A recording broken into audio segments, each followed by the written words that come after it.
Ете, тоа е една увертира за она кое што и е наша утринска тема, поточно зимските олимписки игри и нашите учесници, но затоа некаде повестите во 8 часот, а она кое што е наша тема сега или рубрика, тоа е утринското будење кое повторно го посветуваме на планината, на снегот, на зимската рекреација, зимското спортување, кое што особено треба да биде со внимание, кога имаме и малку повеќе снег, но и почитување на оние правила кои што постојат за безбедност на планина. За тоа во продолжение во утринското будење се поврзуваме со Константин Циревири, Удруженијето Асклепи, добро познат на нашите гледачи, бидејќи во утринската некако сме посветувале особено во овој период внимание на овие прашања. Сега имаме и дополнителен повод, а тоа е ризикот од лавина кој што беше најавен во текот на изминатата недела, непосредно пред викендот кој што не измина, па Константин, ајде малку ќе позборуваме и за сите овие работи кои што се важни да се споделат. Добро утро, убаво утро и добро дојдовте на еден ваков начин во утринска на Телма. Добро утро. Добро утро. Ви благодарам на поканата за една многу важна ваква тема. Така е, Константин, имаше најави во предходниот викенд или викендот кој што го ставаме зад нас во пресрет на истиот за висока опасност од лавини, конкретно во Националниот парк Шар-планина. Знаеме дека голем дел од луѓето го користат и тој зимски центар, нели, за рекреација, за уживање во сите оние зимски спортови, па еве прашањето е како се проценува нели дека има можност или опасност за лавина или кои се оние соодветни услови или идеални услови за да се создаде таков еден природен феномен? Најпрво би кажал дека лавините се еден сосема нормален феномен природен. Тоа се дел од циклусот на движењето на водата на планетава. Најпрво како снег од погорните зони на планината, снегот се спушта во долните делови од планината. Еден од тие начини на спуштање е лавината, при што снегот може да се лизга, да тече или да минува низ воздух во подолните делови на планината. Значи, мора да разјасниме дека станува пред се за еден природен феномен. Сам по себе тој е опасен тогаш кога во близината на лавините ќе се најдат луѓе или некакви градби, стопански објекти.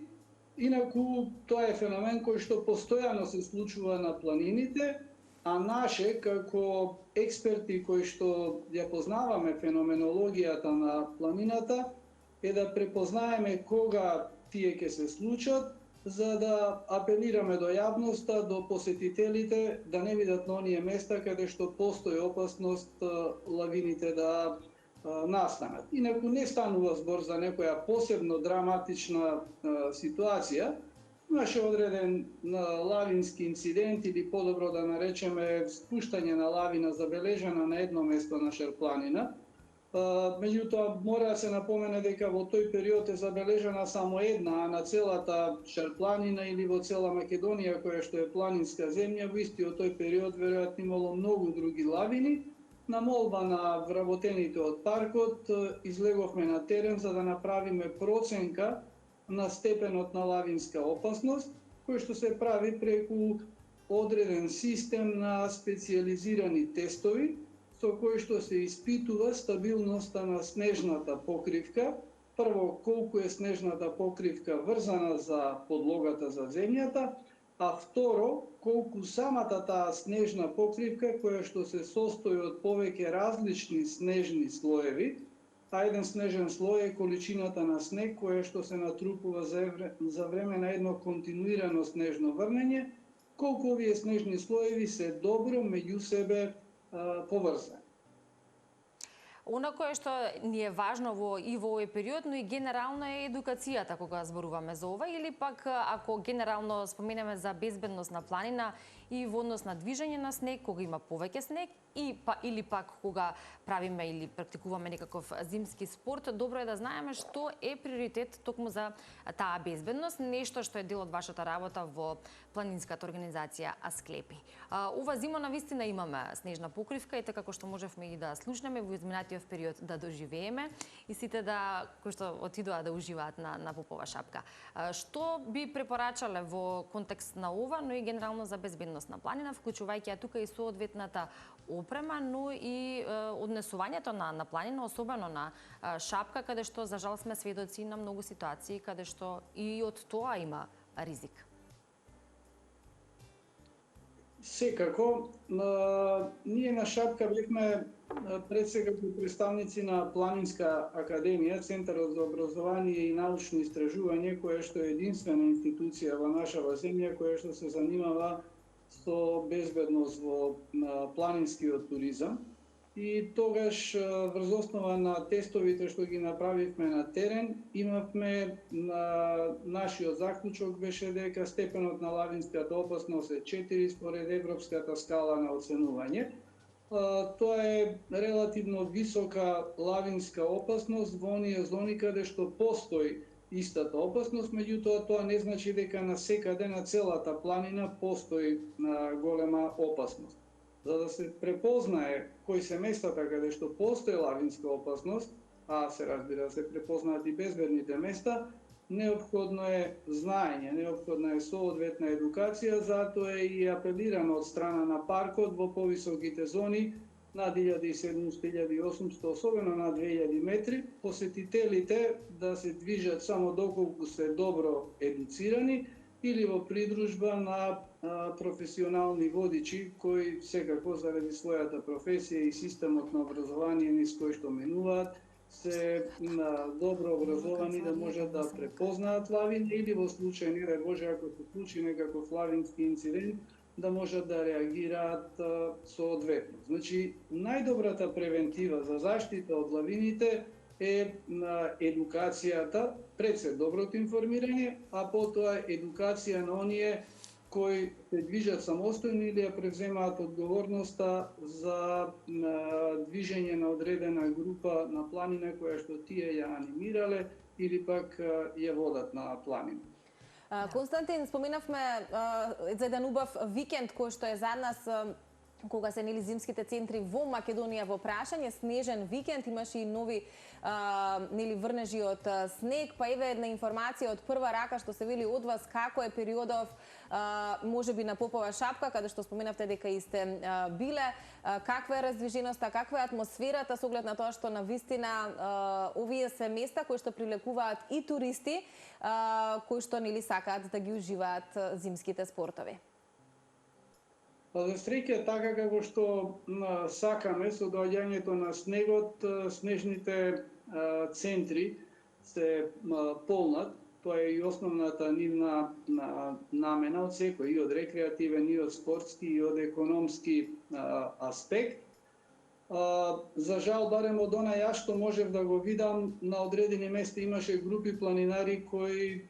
вршеа активности на места каде што не би смееле да вршат, заради тоа што тоа се потенцијално опасни лавински зони. За среќа ништо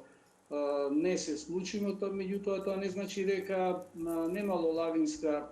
опасност. Очигледно е апсолутно непознавање на лавинологијата, на стабилноста на снегот, за кое што во наредниот период треба малку повеќе систематски, институционално да се поработи за кревање на свеста од опасноста. Па да, ево нека биде, извинете, еден апел до планинарските друштва, бидејќи споменавте тури, а и факт е дека се организираат тури во зимски услови, да бидат малку повнимателни или можеби да се советуваат со вас, кои што сте надлежни и експерти во, како што рековте, лавинологијата. Видете, ние сме од една страна и Центар за образование, кој што е во делот на неформално, не задолжително образование. Ние обучуваме професионални водичи во планина и професионални спасители. Од друга страна сме и здружение кое што е дел од Националниот сојуз за планинско спасување, специјализиран за планинско спасување. Меѓутоа, не постои систем што би ги принудил или барем институционално насочил, независно дали станува збор за клубови или друг тип на организации или правни лица или поединци, да се обратат кај нас за одреден вид на едукација или пак добивање информации за тоа што е добро да се прави и што не би смеело да се прави. За жал, заради многу околности кои меѓу другото владеат и во планинската заедница, некогаш некои истории на лични релации се доминираат во однос на заедничката безбедност, кое што на крајот на краиштата може да резултира со некаква несакана ситуација. За жал, понекогаш сме имале во нашето минато и со трагични последици. Да, токму тие истории на меѓусебни релации се почест проблем во поголемиот дел или за други работи кога зборуваме, па и хендикеп да се добие она кое што е потребно, во случајот потребна е едукација и се разбира внимателност, ако зборуваме нели за оние кои што, како што велите вие, немаат доволно познавање, а сепак се доведуваат себе си во ризик да се движат во оние делови каде што и тој постои. Па еве кон крајот имаме уште 1-2 минути, еден совет и апел од вас за сите оние кои што ете и викендов ќе заменуваат на попова шапка и воопшто ако зборуваме за оние делови или како треба да се внимава, во кои делови да се движат, како би знаеле дали се тие означени, неозначени деловите кои зборувам за кои што постои ризик од лавина и ете, за тие кои помалку знаат во кратки црти кон крајот со тој апел да завршиме. Па пред се најважно е со кого ќе се движат, бидејќи незнаењето и не е така опасно колку што е опасно погрешното знаење или убедување дека се поседува правилно знаење. Тоа е најголемата опасност. Инаку треба да се избегнуваат сите оние места каде што постои акумулација на снег, кое што е многу тешко на вака во една емисија на овој начин да се објасни кои се и какви тие места, бидејќи некогаш на мала површина може да ги има многу, некогаш на поголема да отсуствуваат. Во секој случај поекспонираните делови каде што има гребени или пак така наречените црни точки ги нарекуваме стручно, каде што не е акумулиран снег и го нарекуваме движење од една до друга црна точка, се по-безбедни линии. Меѓутоа, ова е многу тешко да се објасни, особено земајќи ја во предвид целата одговорност што јас ја имам во моментов кога зборувам на ваков медиум. Најважно е со кого ќе се движат, дали тој кој што ја превзема одговорноста, формално или неформално за безбедноста на групата, е соодветно едуциран и дали е правилно, соодветно е правилно едуцирање, а не степенот на личната убеденост дали некој е компетентен, искусен, бидејќи искуството кое што почива на погрешна едукација е лошо искуство и е една од најголемите опасности и причини за несреќи во планините. Да, добро кажавте, Константин, верувам доволно за во ова излагање или во утринското будење да ги испратиме овие пораки и апели, но и совети за сите оние кои што сакаат да уживаат на снегот, а да биде безбедно. Ќе во очекуваме, се надевам и во нашето студио, па тука да може малку поексплицитно да зборуваме, или пак на ваш терен на шапка, доколку имаме можност да дојдеме и да нели и уживаме, но и да се запознаеме малку повеќе со овие правила. До слушање и до гледање со вас и ви посакуваме успешна работа, а пред се и благодариме што сте тука за утринска на Тилма, кога и да ја упатиме нашата покана. Ви благодарам на поканата и го очекуваме на терен, бидејќи тоа е најубавиот начин за да објасниме некои работи.